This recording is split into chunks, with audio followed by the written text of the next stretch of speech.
What's up, everybody? Thanks for tuning in. I got an awesome one for you today. This Mr. Terry Houin is going to be on here, and he's an absolute beast. Uh, awesome human being. He's got a very long line of service for the country, over 20 years as a Navy SEAL. Went on some really hardcore missions, some of them that you'll have heard of. Some of them were very high profile, and we talk about two in particular that I'm confident most people, unless you've been living under a rock, have heard of.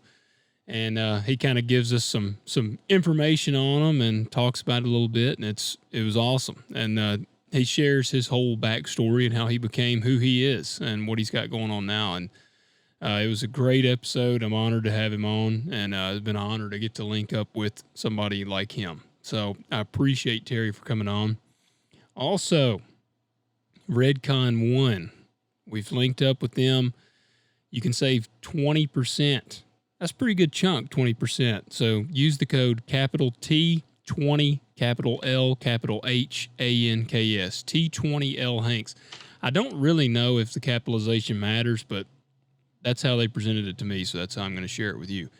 T20L Hanks, save 20% on anything. Awesome supplements. Like I said, I'm taking the MRE Light banana nut bread flavor, and it tastes like banana nut bread. It is delicious. So get you some great protein, creatine, pre-workout, and they got, sleep supplements, testosterone boosters. It's all really awesome products, and they have great apparel. You can get 20% off the apparel too. So you will not go wrong getting something on there. Check it out. Redcon 1. Save yourself 20% and help me out. As always, wildertactical.com. Use the code LOGAH10. Save yourself 10% on American-made tactical gear. Hook yourself up. Be ready for the range. Do it. You won't regret it. Folks, thank you. Hope you enjoy this episode. If you do, as always, I ask you to please share it, like, rate it, whatever. If you can thumbs up it, give us a thumbs up. If you can 5-star, give us 5 stars. Leave us a review. Comment on Instagram, Facebook, whatever. Let me know what you think. Let me know some guests you'd like to hear.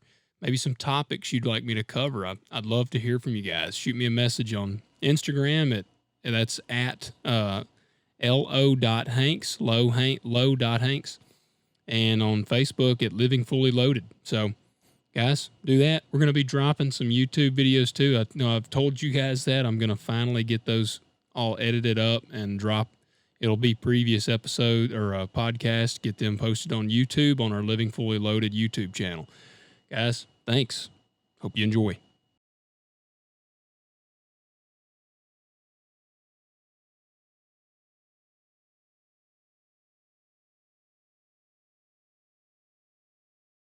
What's up, everybody? This is Logan Hanks on the Living Fully Loaded podcast. I'm honored today. I got a bad to the bone guest, Mr. Terry Houin. Terry, thank you for joining me, brother. Yeah, man, it's my pleasure. Anything I can do to help out. I know we met a little bit this February, I guess, about a month or so ago. But yeah, let's catch up and chat. Awesome. Well, I like to do kind of a general question intro just to kind of get us warmed up to go in. Yeah. So the first one is you got to give up one of 3: burgers, Ooh. pizza, or tacos. Which one are you giving up? Oh, man, probably going to be pizza, I guess. It'd be a tough one. I like my pie. Yeah. That's usually the one that gets given up a lot of times. That's kind of the easier. Yeah. Just you can't give up a burger. I mean, I shoot too many animals to not be able to have elk burgers or venison burgers or when you name it. Yeah. That's my standard go-to. And then tacos, man. How can you live life without tacos? Exactly. And you can have tacos with like any kind of tacos. Exactly. And if anybody's watching this on YouTube, you can see Terry's wall there. He's got the animals there. So I like them. It tastes good. Yes. What's your favorite? Oh man, I would say purely just meat quality would be like this guy over here. Really? Doll sheep. Yeah. You wouldn't think sheep being good meat, but man, it was delicious. And then elk, you can't go wrong with elk. That's a good quality meat. Nice long grains, and it tastes excellent. I guess the other one I had that was really good was a moose. I shot a moose in August. Yeah. He was still in velvet. So all he was doing is eating and laying around all day, and he was really, really good. So those three are probably my favorite. Yeah, that's you can't go wrong. Good old whitetails. Yeah, that's a staple. It is. I've never had Doll sheep. I would have not. Is it like lamb?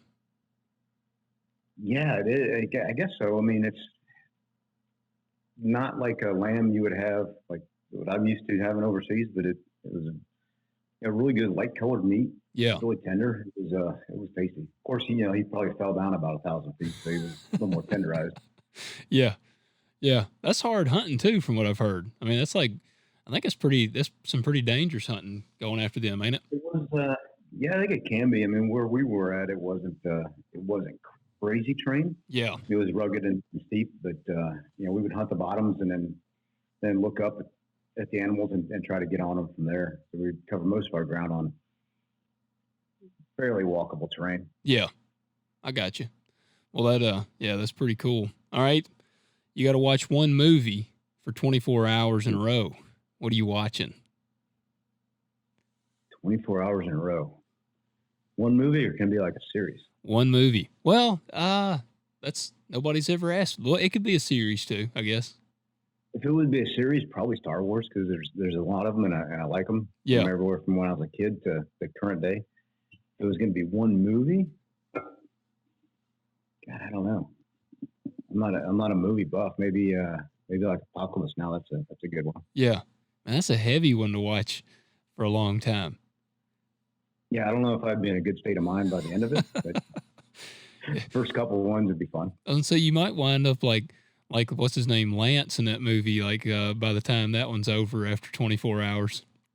Yeah, or was that the guy that Chief said don't get off the boat? Yes, let's see, he's the white guy that gets on drugs and goes nuts out there. I guess they all pretty much get on drugs by the time it's over. I'd probably be more like Colonel Kurtz by the end of it and just be living out in the middle of nowhere with my little tribe of warriors. Yeah, that's a wild movie. Yeah. All right, if they made a movie about your life, who would you want to play you? Is it going to be a comedy? Because I've messed up a lot of stuff. I don't know. Man, I don't know. I don't know any actors that I'm really a fan of. The only one I've talked to is Max Theriot. He plays on that CPS SEAL team thing. I've talked to him a couple times. So yeah, I guess Max. Yeah. Now he ain't one of the typical weirdos in Hollywood. He don't seem like it to me, anyways.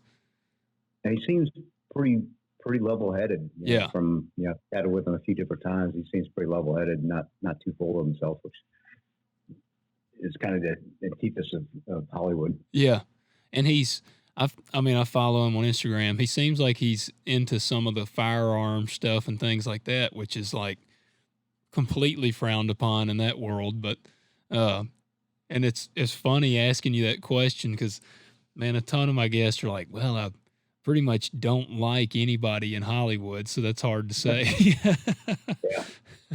Yeah. I could say Tom Cruise because he's about my size, little tiny guy. Yeah, but he plays a ton of action stars, man. That's I may not like his politics, but he's a good actor. Yeah, that's how a lot of them. I have to try to. There's some that have gotten so staunchly vocal that I can't stand them anymore. Like Robert De Niro. I used to love that guy's movies. I can't stand to even look at that dude anymore. Yeah, and I think a lot of those Hollywood people, especially with the COVID lately, that they've had to kind of voice themselves on politics just to be recognized because they kind of long for that recognition and people talk about them and I want to be popular. So can't be on TV or can't be doing movies. So they got to go do something else to be relevant. To look at the guy. Yeah. It's I don't know. It's unfortunate. I mean, that's why I really like Chris Pratt. He seems pretty legit. Yeah, I know Yeah, him. it'd be interesting to see how that. I'm looking forward to his series on Amazon with Jack's book series. It'd be pretty cool. Sounds like it's shaping up to be pretty cool. It does, man. That's what I've been following. I had Jack was actually one of my early guests on here, and Oh, good. Yeah. it was right whenever I think Savage Son it came out. It was last year, and yeah, man, I think they were just now. Chris had gotten on board with the terminal list, and um, it's pretty wild hearing it because Jack kind of had envisioned the people he wanted playing it and who he wanted directing it, and it all kind of it like came to fruition, I guess. So it's cool to see that, and I hope they do it. I hope they do it justice because the books are awesome. Yeah, the books are crazy. I didn't, I've known Jack for a little while, but I didn't really get into the books until probably last year. I grabbed the series, all three of them, and kind of listened to them in a row. And man, some of them hit because I like the stories in there. I know where they come from. Yeah, so they're kind of personal, at least to me, from that aspect. So it's very interesting to listen to and kind of get in. Now I can't wait for the next one. yeah, oh yeah, me too. I got the early edition of Devil's Hand, and I've been, and it's pretty bad. I actually messaged like bad, awesome wise. I messaged Jack when I got it, and he was like, "Oh, I hate those editions because that's basically the rough draft." Yeah. But I got it because I'm gonna try to get him back on before it comes out, and yeah, it was pretty. It was kind of a cool moment when I got that box in the mail, and I was like, "Oh yeah," and it was Devil's Hand. But I can say that it is no less hardcore than any of the rest of them already. So it ought to be pretty awesome. But yeah, man, and kind of, I guess, give a quick little rundown. You were in some pretty serious crap in your career there, or pretty serious heat, I guess I'd say. And I want to go through the whole story there. And just, I think I know a lot of people are going to know these, some of the stories that you were involved in. And like I told you before we started watching the movie Captain Phillips, I actually rewatched it after me and you had talked and agreed to do the podcast. And it actually, I was like, man, I'm about to talk to the dude that was involved in this operation. So it was pretty awesome watching it from that perspective. I'll caveat all of that up right up front. Like I'm just part of the wheel that makes this nation go around. So I was fortunate to be in the right time and right place for some very high profile operations. Unfortunately, most of that stuff we like to kind of keep under the radar as far as the guys doing it and what we do and how we do our work. But this climate is not that doesn't work too well with this political climate. They like to advertise the wins right off the bat, and especially something like Captain Phillips is a pretty big from the nation side. Yeah. Going out there and bringing Americans home is pretty important to a lot of us. So that was feel pretty proud and pretty humbled to be part of that bigger team that made that happen. Yeah. So made right off the bat, it was not me. I was just one of the many that were there to make that happen. Well, man, I mean, you're a bad dude. I mean, and I appreciate your being humble, but like I said, I mean, the stuff you did, it's awesome, and I appreciate your service a lot, and I'm proud we have people like you out there. Yeah. So I guess you should probably take a step back for people listening that don't know me, like Logan and some of the guys we're talking about. I'm recently retired about 2 years ago from about 26 years in the SEAL teams running around. So I've got my entire adult life outside of the last couple of years has been in the Navy and in around the SEAL teams. So that's what Logan is referring to when he's kind of talking about my career and my past, just to kind of set the tone for anybody listening. Yeah. I guess I should have kicked that off, but I was just the excitement, man. I was pumped. Yeah, I forget about it all the time. Yeah. Hey, I do want to ask before we get rolling. I see, is that a bottle of Blanton's behind you there? Yeah, this one. This, I won't show a label, but what we do Bland's, we've done a couple of them on Blanton. So like back when I was in the squadron, we would do a kind of like a whiskey barrel after every deployment, kind of dedicated to that deployment. Unfortunately, some of them were dedicated to guys we lost on those deployments. So that one was for a few of our guys, Nate and Mike and Louie, for that deployment. But yeah, so we did a couple Blantons, a couple Jack Daniels, and I think we got Woodford. So we got a collection of Awesome. whiskey bottles for deployments. Yeah. Well, that's what Blanton's is definitely in my top, man. I love some Blantons there. I guess, so you're a bourbon man? I am, yeah, bourbon. You see, there's a Whip Van Winkle over there. I've got some more back in the shop. But yeah, I don't drink that much anymore. So when I do, I want to make sure it's something good and quality. Yeah, just kind of sip and relax. Yeah. Well, cool. What's your favorite bourbon? Oh man, I don't know, like an Angel's Envy. I really like that. I like the Woodford Reserve. I don't know. I'm not like a whiskey or a bourbon snob. So I like good quality stuff. Yeah. Like the Black is good. That old Rip Van Winkle is really good. Somebody sent me that for Christmas.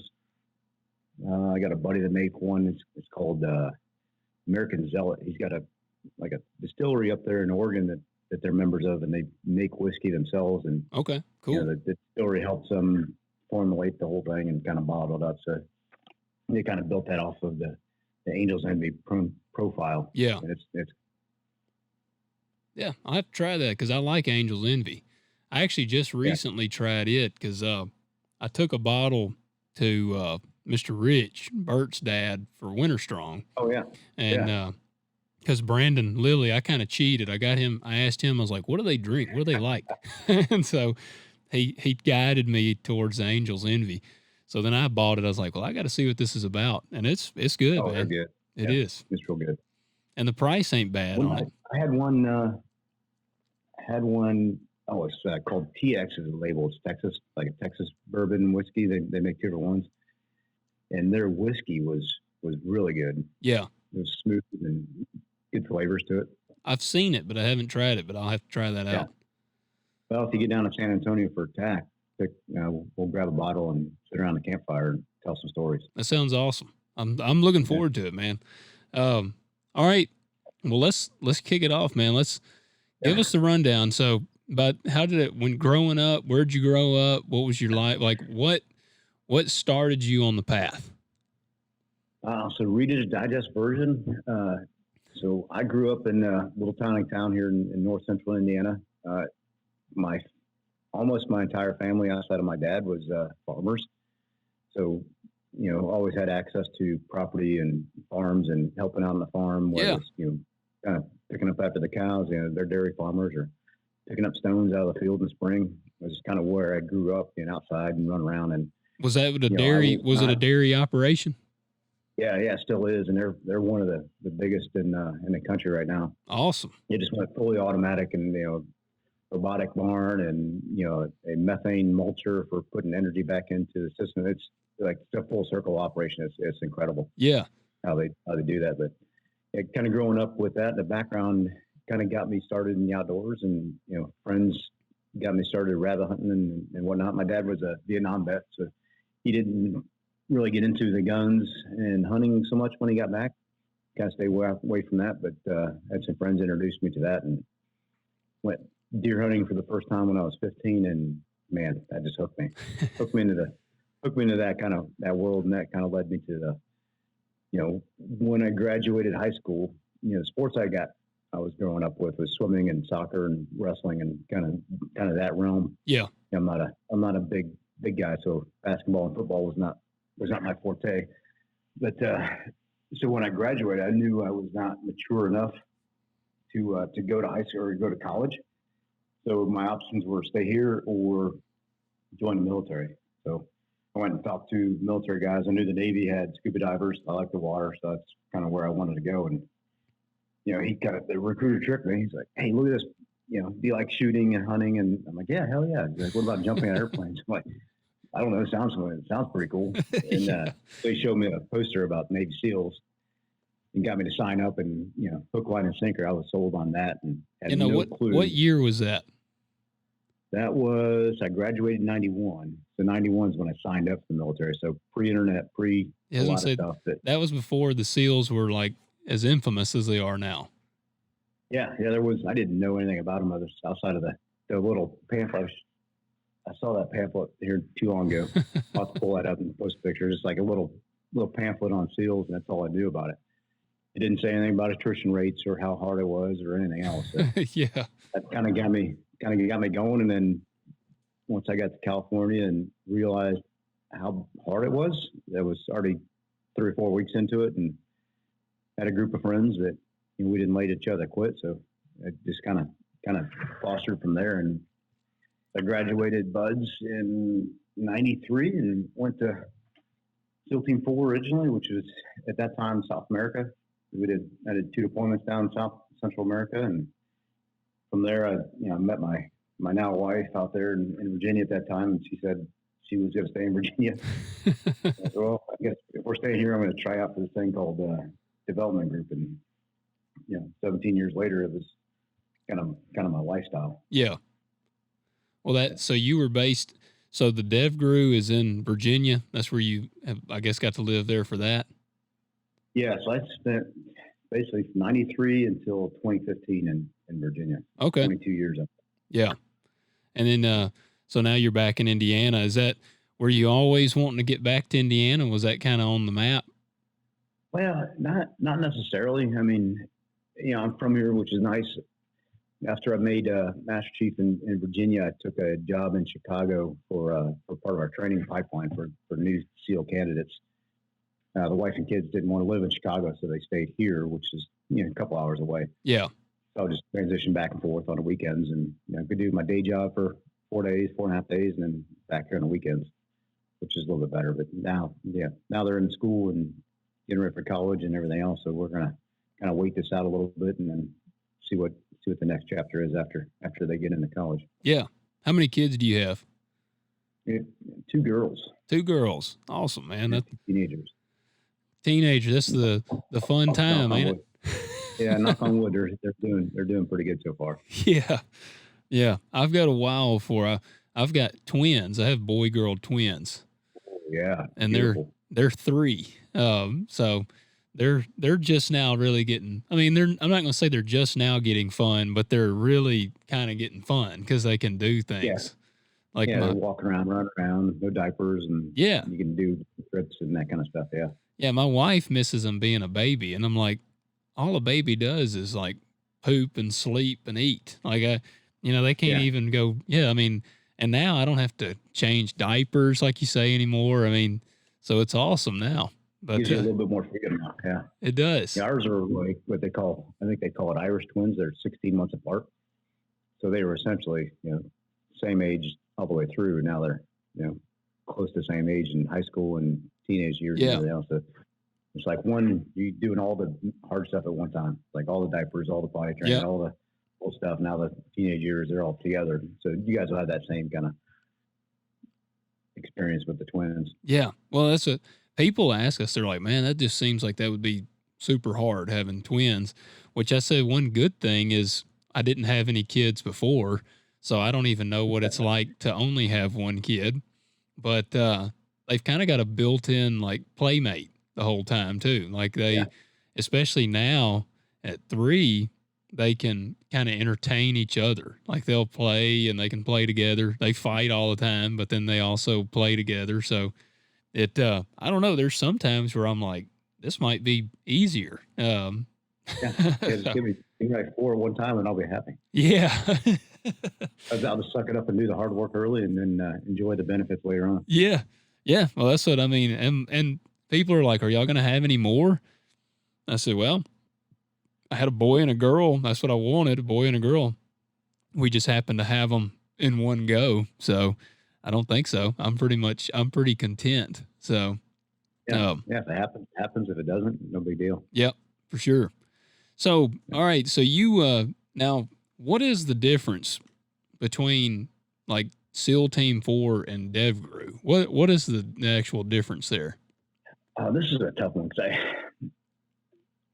all generally speaking, all SEALs are created equal. They all go through the same aspect. They got the same training, the same talent, skills, and everything else. I would say the only difference is kind of going to the next level, kind of going from like a varsity, and I don't want to say professional because the SEALs on the other SEAL teams are just as good. Yeah. So I don't want to downplay them at all. But you're just kind of going to another level with more money, more support, more opportunities, more training, and that higher level of training.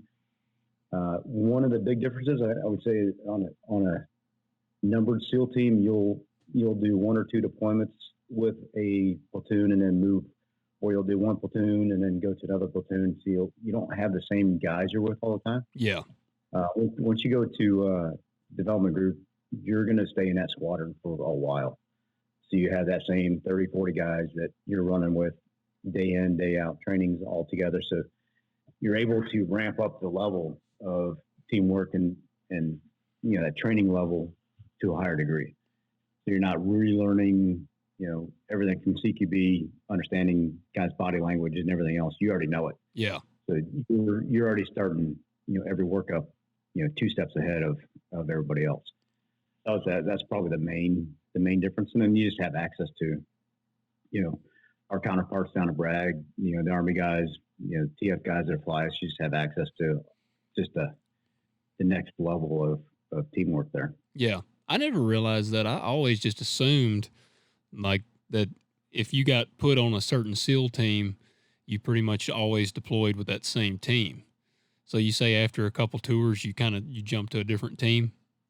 Yeah, the life cycle for a lot of guys, it changes every year, but typically you're going to get, as a brand new SEAL, when you get to your team, you're going to do 5 years there, which could be 2 deployments and a little bit of training time, or maybe less, depending on where you're needed for the community. Yeah. And then after that, you've got a 2 or 3 year cycle every, when you're due for orders. Some guys can stay in one spot for a long time. It just depends on what the community needs, where we need bodies, what's going on from the bigger picture. And then you get a lot of guys that they'll do their 5 years and then screen for development group and then move on from there. Yeah. So it's kind of like a constant, as senior enlisted guys in the community, you're constantly kind of shuffling and backfilling spots and trying to project as far forward as you can, knowing the bodies you need for mission sets or deployments. And it's a big, kind of a shell game sometimes. Yeah, I got you. Guys around, and guys develop different skills along the way. So, guys may be a sniper or a breacher or anything else. And as one platoon's working up or one task unit's working up, they may need more of those guys. So they'll pick them out of one, guys are just getting back from deployment. They'll get picked out and moved into different platoons. Yeah. Yeah. It's a lot of moving around.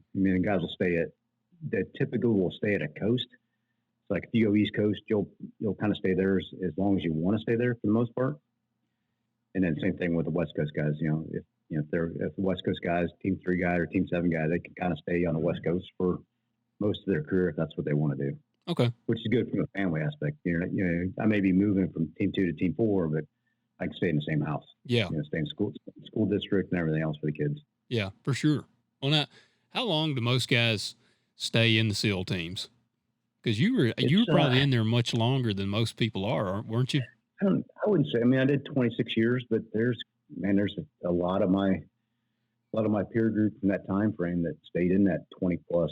Really? All the way up to 30 years. Yeah. It's kind of it's a job, but it's more of a lifestyle. Yeah. Once you build your friends and the teamwork and everything else that goes into it, and you realize that there's not a lot of us that are willing to do what the nation's asking us to do at that command and in those positions. So, I look at it from a kind of selfish standpoint of, well, I can do this, so I'm going to do it. Yeah. And, I'm not going to pass this off to anybody else until I have to. Because it's a very rewarding job. We mentioned earlier, being able to take part in some hostage rescues. That's very rewarding, and you're always kind of looking for that little bit of hit of satisfaction, that dopamine hit of doing something cool. Yeah. So you don't want to give up the lighting until you got to get off. Well, that's what I've seen some stuff, and it's like part of being an operator is always looking cool, ain't it? That's the number one rule. Yeah, you gotta look cool. It doesn't matter if you know what you're doing, as long as you look cool, right? Yeah. Yeah. That's in that movie Captain Phillips. I love just when the shot gets taken, like the SEALs, they just like it shows them, and I was like, this is just kind of goes to the cool factor. They all just stand up, flip their little bipods up, chunk the rifle over their shoulder, and just like walk off. Like the only thing that'd have been cooler is if like an explosion was happening in the background and they were just walking away from the explosion. Yeah. Yeah. Yeah. So, Kind of the unsung heroes. And that's generally our motto is, you know, like the deed is all, not the glory. It's kind of what we go by. And, you know, somebody's going to listen to this and be like, well, you're talking about it. I'm like, yeah, but I mean, I'm not telling any secrets.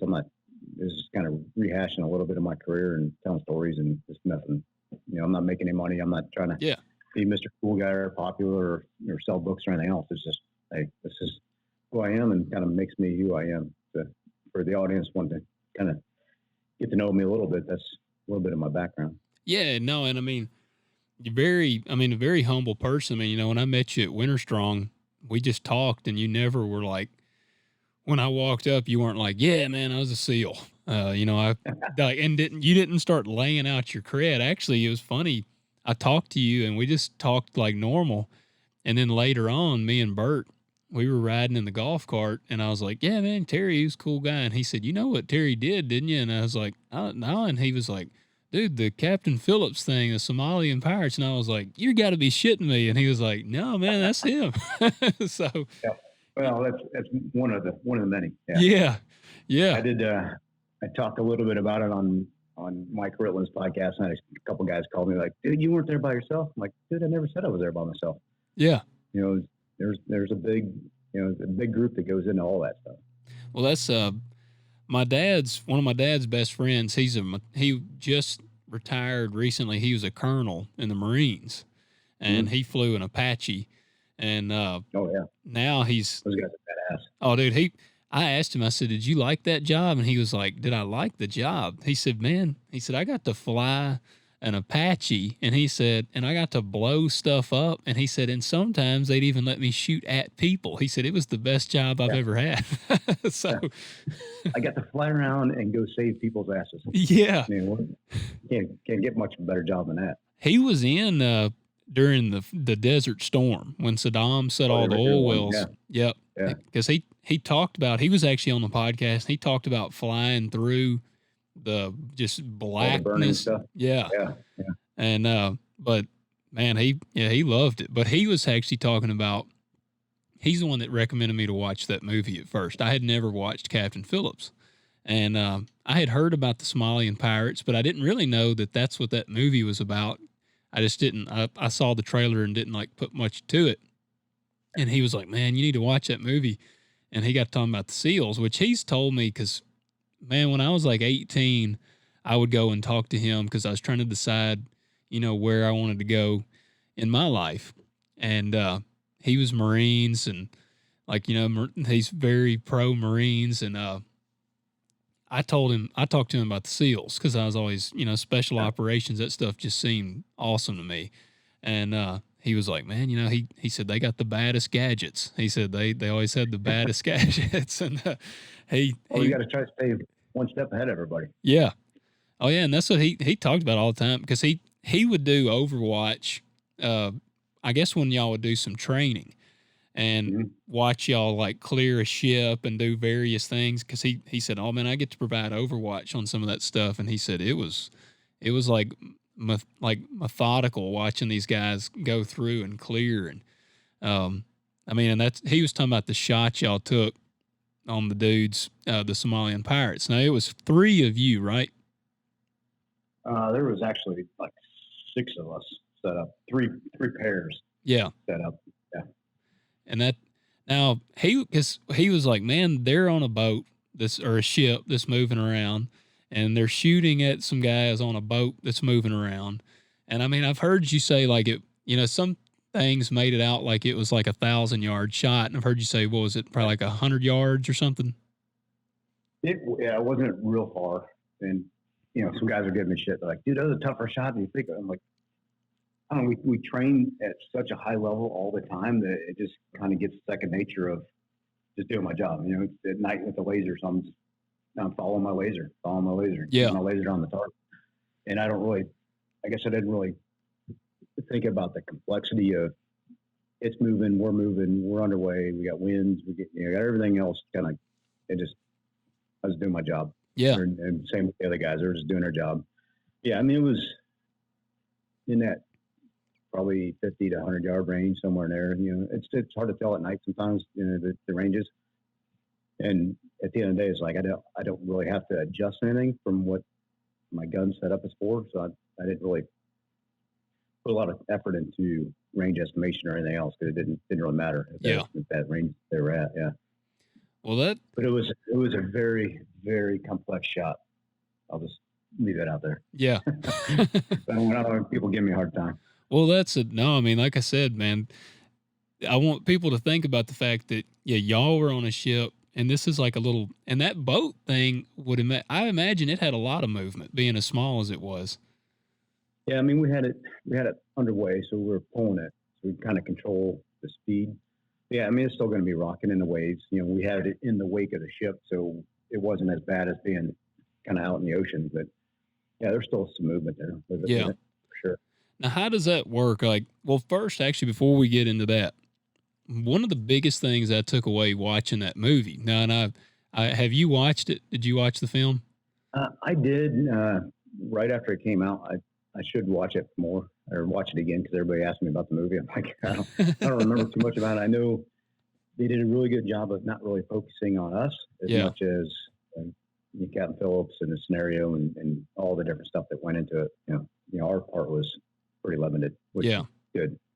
Well, one of the big things, I just wondered if it was pretty accurate as far as how it all went down. But one of the things that killed me, like I'm watching it.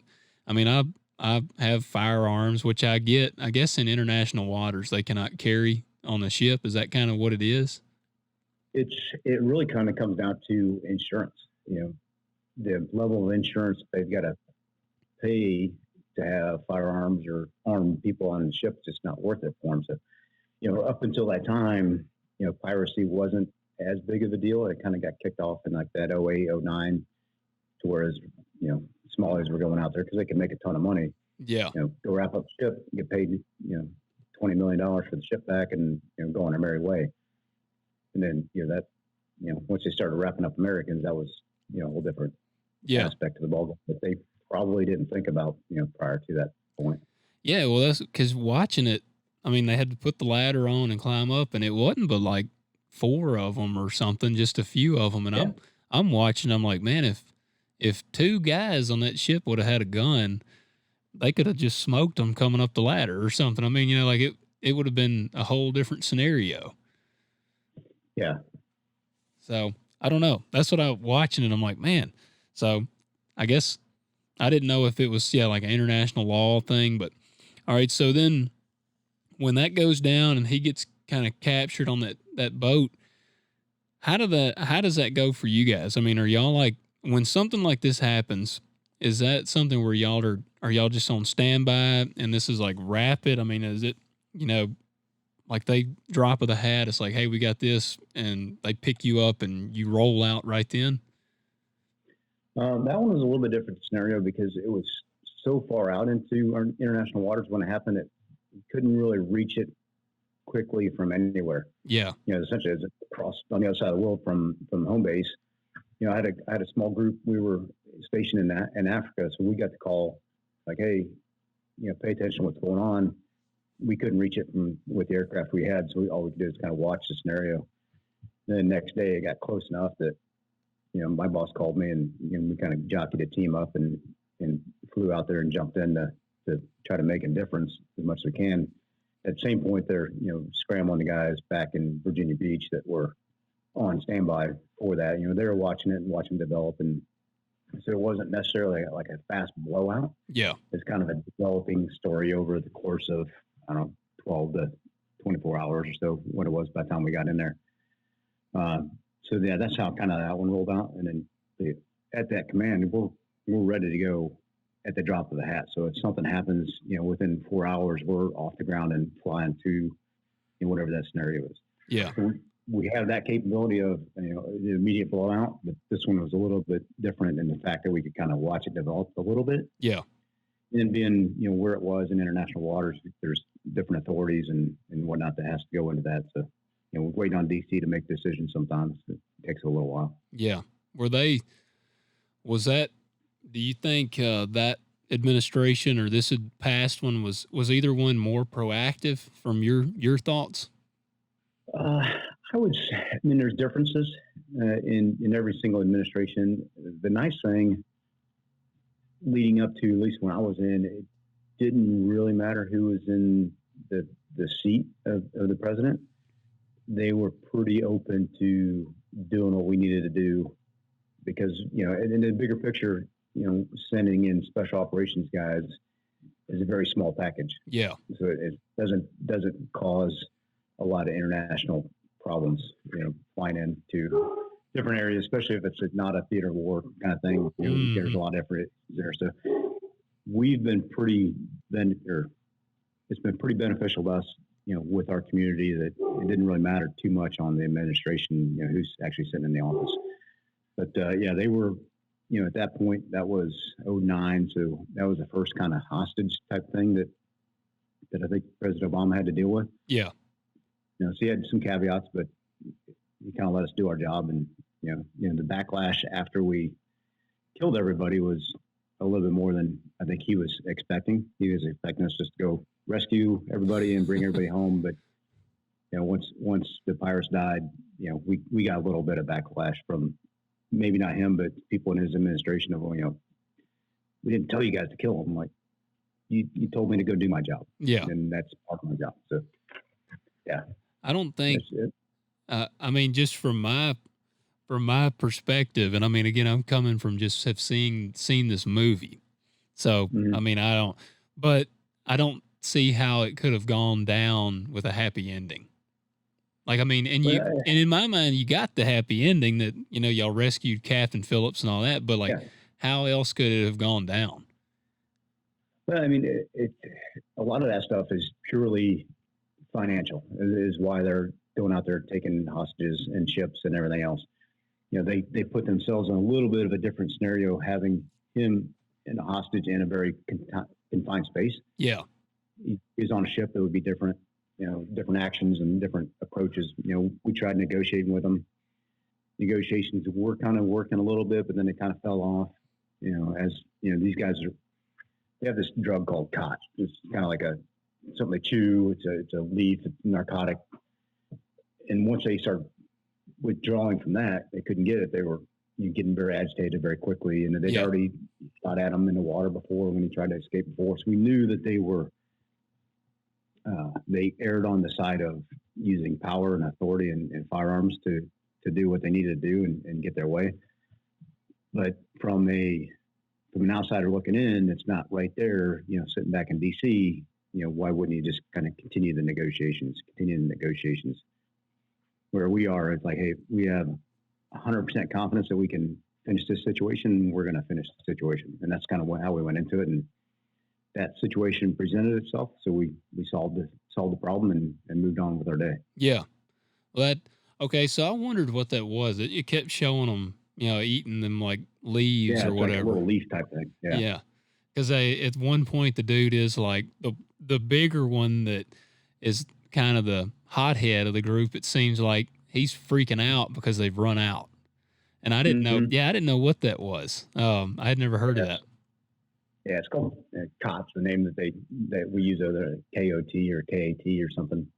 But yeah, it's something like narcotic leaf that they chew. Okay, well that makes more sense now, because I was like, I didn't know if that was just something they were eating or what. But and it was crazy too. Like, I don't know, just watching it, man, I was like, dang, which I was glad at one point when the crew did overtake that one guy, because I'm like, I realize this guy's got an AK, but he weighs like 110 pounds. It looks like soaking wet. I don't think it'd be that hard to overtake this guy.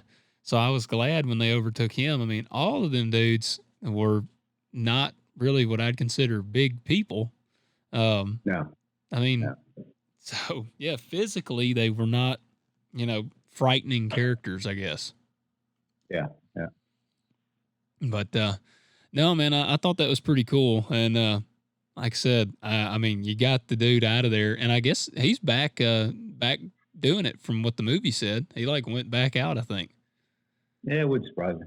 My wife's over here laughing at me on the. she's not as impressed as everybody else is. Well, But I don't know, because I know he went to trial, which we spent way too much money, flying him back to New York and going to trial and all that stuff. I haven't really followed whatever happened to him. he had to go to trial. Yeah, they flew him back to New York and everything else. Wow. Why? What is the case even with him going? Well, it's so that was an international crime in international water. So once we took custody of him, we passed him over to the FBI because it's Department of Justice problem. They've got to deal with him breaking international law. Oh no, okay. I thought you meant Captain Phillips had to go be on trial. No, That's why I was yeah. like, what? Okay, so you're No, I thought you were talking about the one terrorist that we didn't eliminate. Yeah. Or I can't really call him a terrorist. He's more of just a pirate. Yeah. Yeah. Is that not the same? Yeah.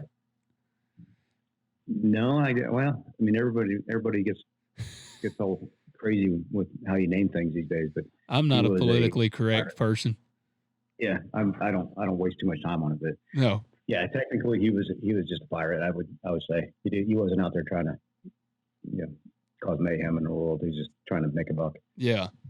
Yeah, that I saw, and he's actually in prison in Indiana, according to the movie. Oh man, I didn't know that. Dang. Right down the road, I have to go say hi. Yeah, you need to go visit him. Do a visit him. That'd be an interesting conversation. That would. Yeah, because I'm pretty sure at the end of the movie it said he's in prison for like 33 years in Indiana. Yeah, that would make sense. Yeah. Yeah, I thought you were talking about him being back out and doing it. Yeah, I don't know about Richard. He came to the SEAL reunion that year after we brought him back, and he got to meet my wife and kids, and I met his wife, and we spent a couple hours kind of just chit chatting and hanging out. But I haven't talked to him since then. So yeah, I would imagine he would have been retired by now, but maybe not. Well, it wasn't that long, 11 years ago. Yeah, I was gonna say in that movie it came out in like 2013, so yeah, he may be done by now. But yeah. Did you get to help any on? Did they get you to consult any or anything for the film? No, they took some of the squadron guys out there to help consult on the film, but I was back overseas on another deployment when that happened. Yeah. Now, all right. So with development group, is that SEAL Team 6? Is that what they call that, or what is that? Because everybody talks about SEAL Team 6. Yeah. Well, technically, SEAL Team 6 does not exist. It's just a name that people use to reference stuff. So the command's name is Development Group. That's okay. Kind of what we go by. Yeah, some of the old school guys, it was SEAL Team 6 back in the 80s, and they kind of just over time kind of changed names and moved on. So yeah. Okay. Well, that's what I wondered, because SEAL Team 6 is always kind of like, that's like when you hear, man, SEAL Team 6, you think even that's the sexy thing that everybody likes to throw out if they're trying to impress people. But yeah, it was just Development Group for me. Well, I don't know, because that's what am I calling it wrong saying Dev Group? Development Group is the name, Dev Group for short. Yeah. See that? I don't know. That sounds that's kind of got a cool ring to it there. Yeah, it's just, hey, that's home. That's where we work. Yeah. So now, all right, then the Jessica Lynch deal there. So that happened. What year did that happen? That was April of 2003 during the initial invasion. Yeah.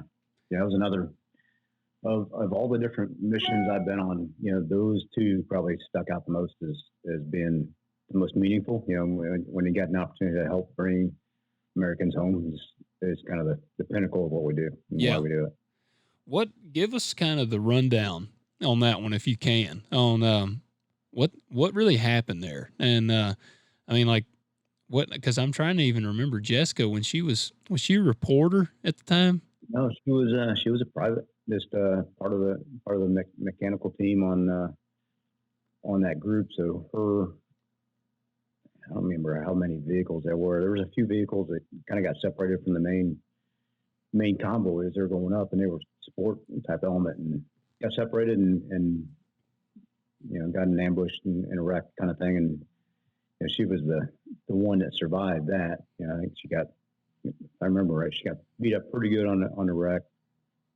They ran into something, another vehicle or something, but so she was unconscious. So the locals brought her back to the hospital, or we're trying to take care of her.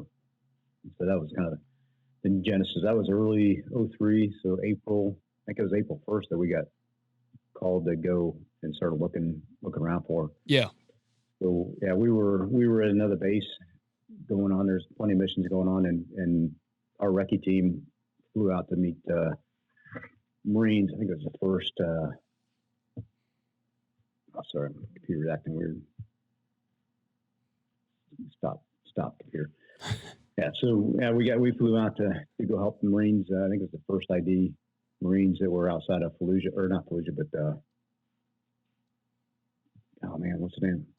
I'm dropping the name of the town she was in, but we flew out there and kind of looked around and started interviewing people and doing some driving around and whatnot. Talked to a few different human sources, which is human intelligence that had information, and it didn't really pan out. Yeah. I do have a picture. I know Jessica got on Andy Stump's podcast and was talking about it, and the building that she was described being in by herself for like 24 hours before going to the hospital. I've got a picture because we'd heard that she was potentially there. Yeah. We did a reconnaissance on the building, drove by, took some pictures, didn't see anything going on.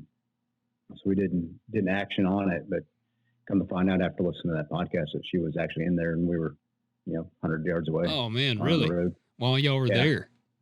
Yeah. And in hindsight, we could have brought her home there, but yeah, so that didn't really pan out. The information that we had wasn't reliable enough for us to action on.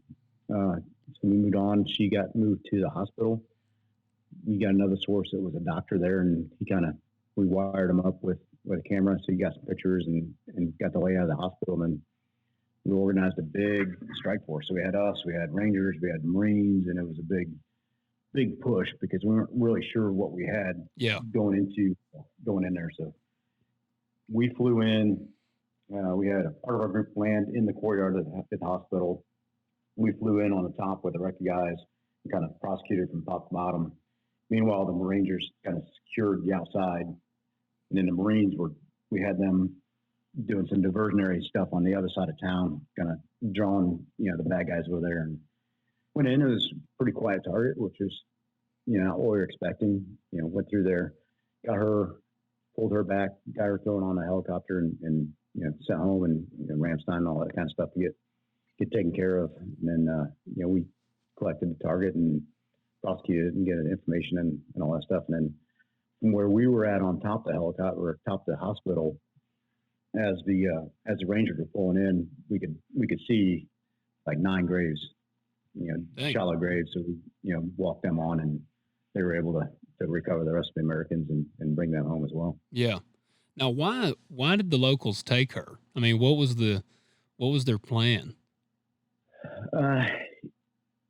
It's hard to say. I mean, by the time that we got to her, it was really the locals just trying to help her out, save her. She was at the hospital. They were taking care of her, and they weren't, once the guys that caused all the problems had kind of left and turned her over, we heard some bad stuff about that. But by the time we got to where she was at, the locals were trying to help her and make her better. Okay, that's what I wondered. So they were not being hostile to her at that point. No. By the time we got to her and she was in the hospital, they were, helping her. Yeah. The locals. Yeah. I think the other guys kind of realized that she wasn't really valuable, and there's a lot of other stuff to do. So, yeah. I got you. Well, that's yeah, man. Like I said, that's 2. I mean, how many tours did you do? Oh, like full-blown deployments, probably, I think 12 deployments. Not all of those were combat deployments, but Did 2 or 3 to Iraq, quite a few to Afghanistan, and then quite a few. It was like short 30 to 45 day deployments over there. Yeah. And four to Africa, and got a couple South America, and just Yeah, you've been quite a few over I was gonna a couple say, decades. yeah, that's a bunch, man. I talked to that. It's not. I mean, it sounds like a bunch, but there's some guys that were turning and burning even faster than I am, and had probably 12 in 8 years. Dang. Do they have families? Well, yeah, not as many, not anymore. Most of them, Yeah. most of those didn't survive. That tempo, that lifestyle. Yeah, I'm sure. Now, was that something I've talked to some guys and they talk about when it's done, getting out? Was that a hard transition for you when you got done, or at that point after being in that long, was it easy or was it hard for you? I mean, it was definitely more difficult than I expected. I could see it being a lot different if I got out in the heyday of like 12 or 14 years, and that like at the peak. I was benefit to come in before all the combat operations and everything else back when it was a peacetime kind of world. So I got the pull for, and then at the end, when after I made Master Chief and got kind of old and got into a training cycle, combat was slowing down. So I kind of saw both sides of it. So I got to ride the wave at the pinnacle, and then give back at the end of it to the next generation. So yeah, it was hard from the fact that was my entire life. That's what I knew. So even with slowing down for a few years up in Chicago, running the Buds Prep course, going back to school and everything else, I had a lot of tools in my pocket to help me with it, but it was tough, kind of like giving up that purpose of, the nation and my teammates and, the job that was there. Yeah. To the civilian life. And like, okay, what do I do now? This is what I know. This is all I've done for my entire adult life. So it was tough. Yeah. Well, it would seem like, from my perspective, it seems like it would be a hard transition because, I mean, like to me, I mean, you got your SEALs, your special operators, all that stuff. That's like, I mean, from a warrior standpoint, I mean, that's like the pinnacle. I mean, and you're doing stuff. I mean, just adrenaline. I feel like it's an adrenaline rush every day, kind of thing. Oh yeah, absolutely. So that's where it'd be hard for me, like, to see coming out of that, because then it's like, well, what am I going to do today to match that or try to compete with that? Yeah, I mean, it definitely is, but that you've only got a certain, you got a limited life cycle doing that kind of stuff. So yeah, just like a Division I athlete or a professional athlete, you got your window of, hey, this is when you're going to do cool stuff, and then you already know, like, hey, like, especially for us, once I get that 25-year mark, it's pretty much done. Kind of go into an admin role and teaching role or whatever else it is from the leadership side of it, but you're not going out day to day doing the same stuff you were at that 10 to 15-year mark. Yeah. So it's coming, so you can kind of plan for it. But yeah, and once you get older, you don't need as much adrenaline to make it fun. And the bigger purpose of it was a nice thing about being in Chicago for 3 years. I was able to kind of slow down. When I left Amnic, I would show up to Chicago and work 14-hour days for no reason. Yeah. I would show up at 5:30, 6 in the morning and stay till 5:30, 6 at night. And the students were only there from like 7 to 3, and everybody was like, "Hey, you okay, Master Chief? You need some help with anything?" It's like, no, I just don't know how to not be at work. Yeah. As long as it is. So it was beneficial for me to do that and go back to school, so I could kind of focus my energy and attention on finishing school and kind of helping the next generation. So I kind of found my spot there, like, hey, okay, this is where I need to be for these 3 years, and for the family and then for the community and the next generation, and kind of fill in my shoes. Yeah. So that was beneficial for me. If I would have went from the National Mission Force, 100 miles an hour to retirement, I probably would have lost my fucking mind. Yeah.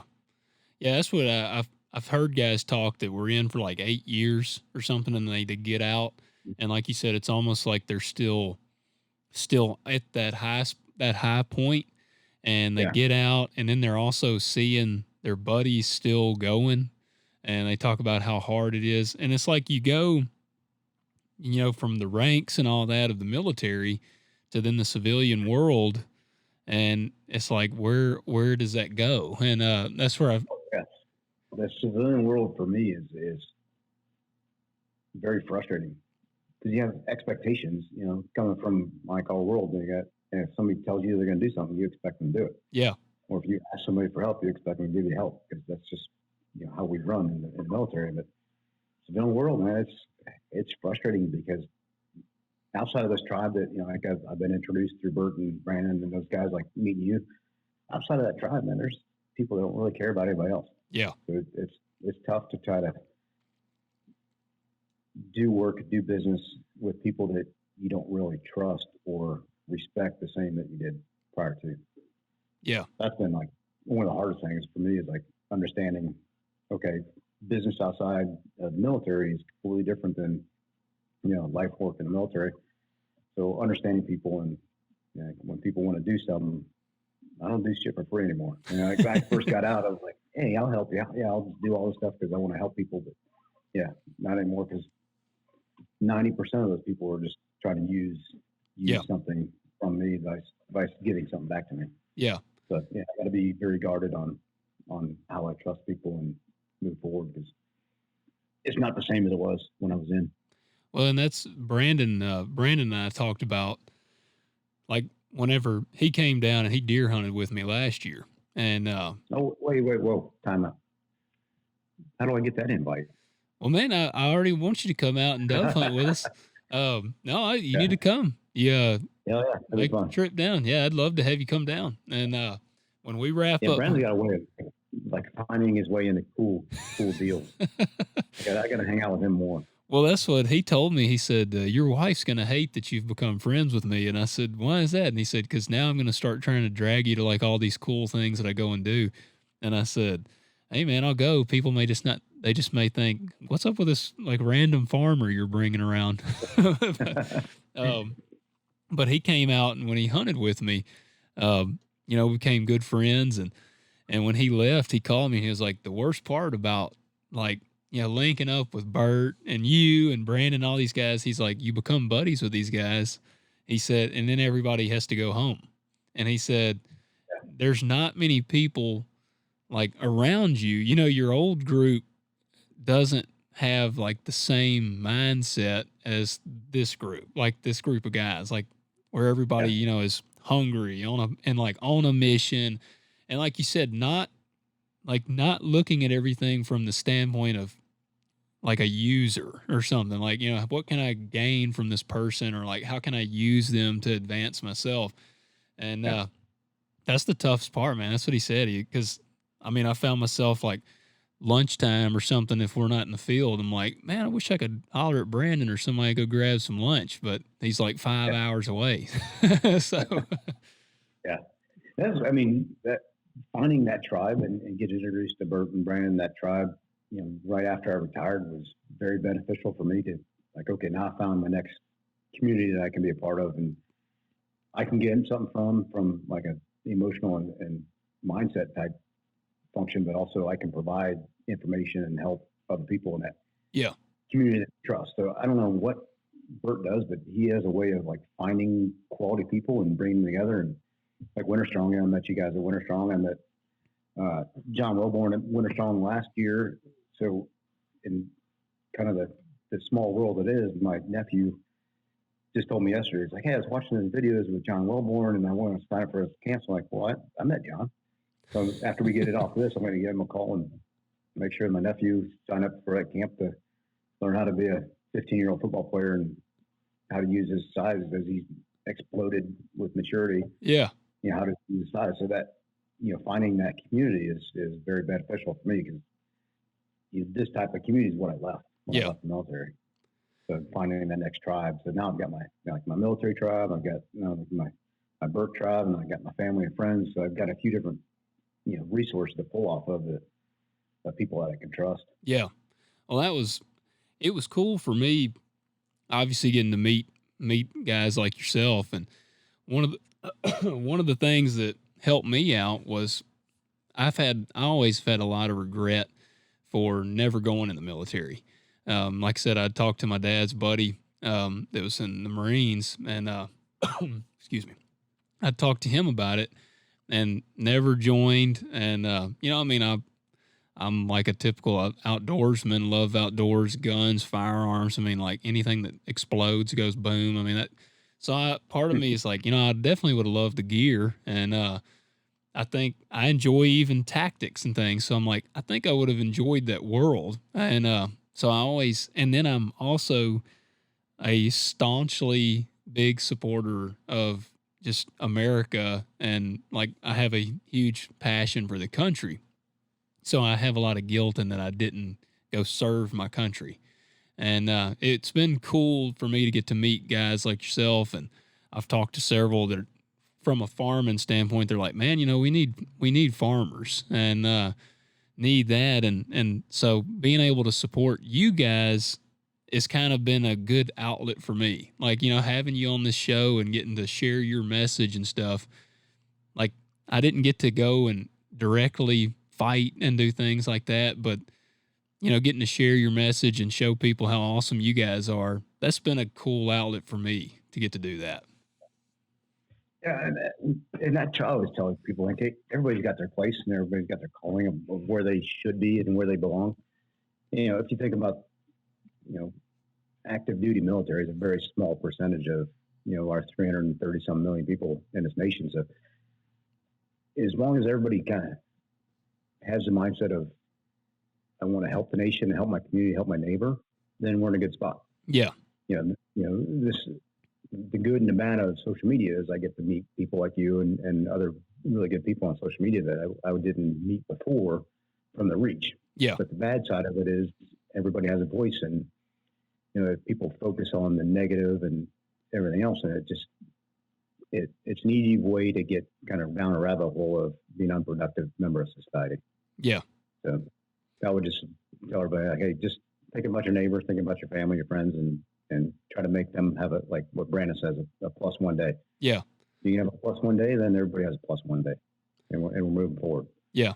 That's one thing I don't get. I've never gotten really the hard part with trying to be good to people.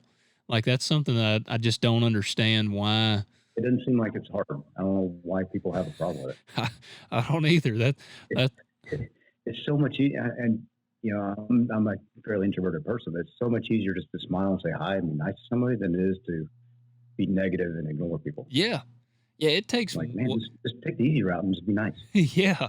Yeah. I mean, that, and then you find out, like, maybe that person that you were going to be a dick to is actually pretty cool, and you like end up enjoy talking to them or something. I mean, yeah, I've never understood that. That kind of hater kind of troll approach to life. Yeah. Which, I mean, the only way I can try to grasp it is that they're just very miserable. Yeah. I mean, yeah, they're unhappy with their situation. So they're trying to like deflect it on somebody else. I'm like, hey man, if you're unhappy, I'm strong. Like I did a post yesterday, getting ready for TAC. I was kind of giving her a hard time. And somebody got in there was like, why would you post a picture of yourself? This is like terrible. I'm like, dude, if you don't like it, hey, deflect your hate on me. I got tough skin. Yeah. Send it. That makes you feel better to say something negative to me, then hey, send it. I'll take it and brush it off, and who cares? Why are they following you if they got a problem with that? I have no idea why people feel like they have to comment on stuff. Yeah. If you don't like it, move on. If you do like it, then like it and say something nice or whatever. Yeah. I don't know. He's probably, who knows? I don't know. I get into it. I don't want to waste any more time than I already have. Yeah. No. Well, that's what it's scrolling past is not something I have a hard time doing. Like, I see something, I'm like, and just go on. I mean, I have no idea why people think conflict for me, like, and I had this conversation earlier this week, like conflict is good. There's no reason to have to feel like you have to agree with everybody. Yeah. You can have a good, honest discourse with somebody that doesn't have to get, mean and vitriolic and like personal. It's like, hey, here's my lifestyle. This is what I like doing. And this is what's important to me. If you don't, we can have a conversation about it. But if you don't want to have a conversation, that's fine too. Yeah. Just move on. Yeah. Well, I think we've gotten to some weird point, and I watch PragerU. I follow them on Yeah. Instagram, and they got this young guy that'll go to like college campuses, and he'll interview people. And he got the police called on him. He was at some college campus, and this dude called the cops because he was he was like talking to people and kind of, I guess, more or less promoting like a conservative ideas. And this Mhm. guy called the police on him because he's at a college campus, and I mean he's not doing any harm to anybody. He's literally like he goes up to this dude. That's right. He goes up and asks him like a political question, and the dude just starts freaking out. And he calls the cops because this guy is a conservative. The cops come, and this dude is like telling the cops, "Y'all need to take this guy away. Like, get him out of here." And the cops are like, What did he do?" And he said, He's threatening me with his speech or something." And the cops are like, Yeah. What threat did he say?" And he's like, "Just his views, like his views threaten me." I, it, Yeah, and yeah, and it kind of scares me. Like we're at that place in the nation that everybody is so threatened and so coddled that they're not ready for rough life. yeah, If you look back to like the World War II generation, they were some tough bastards. yeah, They got out there and did what they needed to do, and sure it sucked and they complained and a lot of them died, but they did it because it was the right thing to do. yeah, Now we're so concerned with everybody's feelings and everything else. It I I liken it to life is way too freaking easy, yeah, and nobody knows how to work. Nobody knows like how the world really acts or really works. Outside of the confines of the United States, the world runs on power and money and yeah, influence. yeah. That's how everything works. And that sucks. Like that sucks to me that especially the money side is what fuels so much. I mean, I'm kind of a conspiracy theorist in some aspects, and like I even with the old coronavirus we're dealing with, like look, I'm not denying that there's a coronavirus. Like I mean, I feel confident that there's actually a virus out there, but like we were at Winter Strong. There Mm. was like 150 of us at Winter Strong, I think. And I mean, I got tested like within that 72-hour window. One, because I had to drive like 9 hours. So I was not going to drive there and then test and chance I have it and then have to turn around and drive right back home. So I got tested prior to. I was negative. And, everybody was there tested negative, either on them rapid tests or whatever. But you can't tell me that like one person out of 150 people, if this is as infectious as they say, somebody had to have come in contact within that 72-hour window of getting there. I bet you somebody came in contact with somebody that probably had it, or somebody might have got a negative, like a false test. Yeah. But I asked Brandon like 2 weeks later, I said, "Did you ever hear of anybody getting the coronavirus that was at Winter Strong?" And he said, "No." So, I mean, I don't know, man. It's Well, weird. like that one, it's right off the bat became political and about money. Yeah. And once you politicize anything and make it a financial benefit to have that disease, like from the hospitals and everything else, then the battle's lost. Now it has nothing to do with truly what's good or what's best.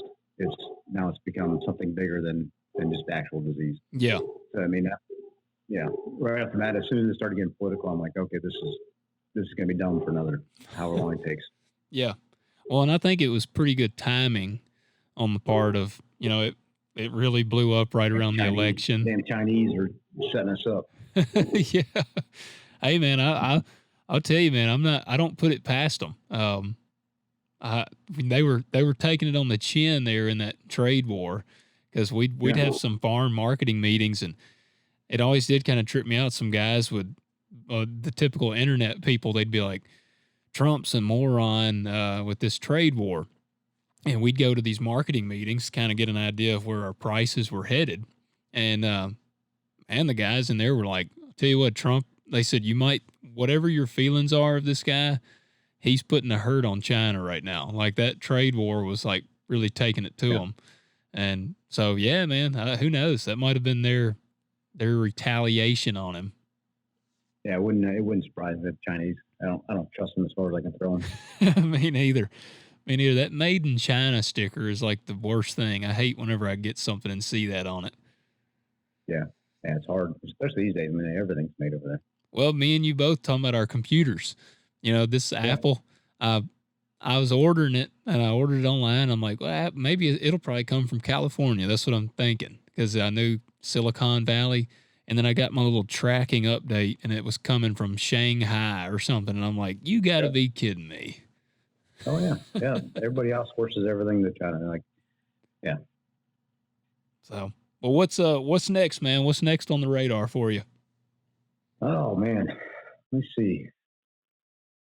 I don't know. I just do some more, still do some contracting with guys and whatnot, and more of this kind of stuff, and helping spread the word and help people out. Tax coming up. Like, well, shit. I guess this weekend I'm going skiing. Nice. Turn life off and take the family skiing for a week. Yeah. Spring break, which is good, and then back to work. Tack and contracting and teaching and getting ready to launch my new website I put together for the firearms training. So that'll be coming out pretty soon. Everybody keeps asking to do that. So if people are asking to pay me money to do stuff, I guess I'll get up there to do it. So that'll be launching here pretty soon. And I don't know, who knows? Just the nice thing about being kind of retired and the lifestyle that we've chosen to live is we are very flexible to do stuff that we enjoy doing. Yeah. Outside of some of the work that we have to do to pay the bills, it's pretty open to do things that family is fun or I have fun doing, or whether it's winter strong or summer strong with soaring or the tax stuff or anything else. I have room in my wheelhouse to do that. Yeah. Now, when you say contracting, are you still going overseas? No, I don't. That overseas contracting world is very scary to me because there's not a lot of competence in they're paying bottom dollar for guys. So when I say contracting, it's military or law enforcement training. I got you. Yeah. And staying plugged in with the guys, giving back as much as I can, or teaching some of the law enforcement guys, and share some of the skills I've built up over the last couple of decades. Yeah. Well, like I said, man, at some point I want to get a little training there from you on like maybe some handgun stuff too. Like say you come down and hunt. I want to do a little shooting when you come down. Yeah, there was a small, I don't remember what city they're small. After I did the Ritland's podcast, they reached out to me. They're down there in Western Tennessee. Wanted to do some training, so they're on the list when I get some time. I wonder that's in my area. Was it at like an actual shooting, like an association or something? No, it's just a law enforcement agency. They're they reached out after listening to the podcast and asked if I could come down. I told them, yeah, once we find some time, we'll get down there for spend a day or so and just run some drills. Heck yeah, man, for sure. Well, like I said, I want to get you down dove hunt with us, and yeah, man, you come down. Brandon, he came, and I was going. It was actually kind of funny when he came and hunted. We had a good time and saw a bunch of deer, and he killed a young buck. We actually thought it was a doe, and we had some doe or deer that were about to bust us, and he had a chance to shoot one. It was the first day, and I said, man, you shoot whatever you want to. I was like, I'm not going to be picky on you or nothing. And so he shot a young buck, and he went home like 2 days later, and my dad killed a 10-point like the day after he went home. And Brandon was like, y'all sandbagging SOBs. Yep. and that's how it works. Yeah. And then the next day I killed a pretty nice 8-point, and I was like, I sent it to him, and I'm like, man, I didn't know this deer was out here. Like, I'm like, it was not planned this way. So, yeah, that's luck to draw. That's why it's fun. It is, man. It's just hunting. You never know. I love running cameras, but on the same hand, it's nothing more exciting than seeing a deer that like I never have seen before. Yeah. We'll run the same thing. We run a handful of cameras, and we'll see most of the deer, but not at a regular point where I got a camera covering every 10 acres. Yeah. I got a camera, one camera per farm, or whatever it looks like, and maybe I catch a good buck one time in the summertime or one time during the season just to know he's out there. But yeah, which it's good, but it's kind of frustrating because then you're like, I don't want to shoot this deer because I know there's 2 or 3 others that are bigger than you. Yep. That's the story of my life, man. That's exactly which, and I'm at a point now where I'm okay passing deer. Like like I can let them walk. I mean, I know some people that they don't care at all about, their antlers or nothing, and they'll drop them. And hey, I mean, if that's what you want to do, then, whatever. Yeah. But yeah, we get one tag up here. So it's like, well, I've got a long season from, archery starts October 1st and goes to January something. So there's no rush to shoot something that's not mature. Yeah.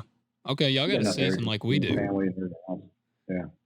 Yeah. We have we even have an early velvet hunt in August. It's like a 3-day hunt that you can, and it was only bow, but now we have CWD that has moved in our area. Yeah. And it's not real bad in my area yet, but it's all around us. And so now you can use a rifle or whatever. And like I said, you got a 3-day early hunt, which I'll go on, but it usually isn't real fun because it's hot as crap and, mosquitoes trying to carry you off. But we've got a long season. I think ours opens back up in September and it shuts down like the second week of January. So yeah, that's kind of how we are. Yeah. It's like, I'm not in a rush. I take my time on hunting them. Yeah. Yeah. Usually, I mean, I'll get out there early October, try to get them when they're still feeding, but then our more mature deer kind of go quiet until early November. And then we got duck season, if we got, like last year sucked, we didn't have any water, but if we got some ducks, we'll do a little duck hunting, do this and that, and kind of get back into the deer hunting kind of November timeframe. Yeah, we used to duck hunt a bunch, and then our spot is really dependent on the Mississippi River because we even had it where we could flood it. But if the river didn't get up right, the ducks just would never come. And so I haven't even bought a stamp in like 2 years because we'd go a handful of times and not even fire a shot. And that's just too much work for me to have no return there, I guess, kind of thing. Like, and I guess for ours, I mean, I live and breathe deer hunting. So when we're having a crappy day duck hunting, I'm sitting there thinking like, man, I could have been that big buck I'm after probably walked past my stand today. Like that's kind of how my mind goes. Well, our ducks are typically, our season will open mid-October, so like the deer hunting's not very good. Yeah. Especially in the morning. Like our morning in October is really not very good. So it's like, okay, I'm going to duck hunt in the morning and I'm not really going to miss anything on the deer hunting. Yeah. Other than, blowing out an area or putting too much pressure on something. So it's not too hard to, I mean, last year sucked because we didn't have any water. Everything was dry, but yeah. A normal year we'll have, a couple good weekends of duck hunting and then back to the deer. For sure, man. Well, like I said, we'll get you down here, and hopefully I'll be joining you guys at TAC here in just a few weeks. Yeah, that'd be fun. Should be a good time. Yeah, man. Like I said, I'll try. Hopefully y'all don't embarrass me too bad there. I'm gonna go shoot today to try to get ready. You're not gonna be too bad. I launched one into the concrete wall last night. So. All right. Well, that makes me feel a little better. Yeah. Well, man, where can people? Where's your website that you're dropping? Tell us what's that? The website I don't have. It's not out yet, so I don't want to drop that. But okay. I'll give you the links. I don't know when this will air, but I'll send you the links. I'll try to get that live here in the next week or so. And then really just my IG, just Terry Houin, and on Instagram is kind of where I live. I do a little bit on Facebook, but not enough. And yeah. I don't have the time or patience for Twitter to get on there. So me neither. Really, IG is easy. I can post a couple pictures and have a conversation and then leave. Yep. Cool. Well, guys, y'all go check it out. Terry's an awesome dude. And, like I say, you won't be disappointed. Man, appreciate you joining me, man. I've really enjoyed it. Yeah, man. These are fun. I like having conversations. And doing it like this, we can record it and hopefully other people listen to it and enjoy a little bit of it. But really the biggest aspect of me is just you and I sit down having a good conversation and catching up. Yeah. That was how, I've listened to the guys that do like interviews, And man, those are kind of boring to me. Like I want to actually have a conversation. I enjoy that much more. So, guys, If you don't have a format, you can kind of just let it wander wherever it's going to go, and there's really no purpose to this other than having a conversation. So yeah, it's a lot easier to just go that route. For sure. So, guys, I hope y'all enjoyed that. Like I said, go follow Terry, and hope y'all all have a blessed day.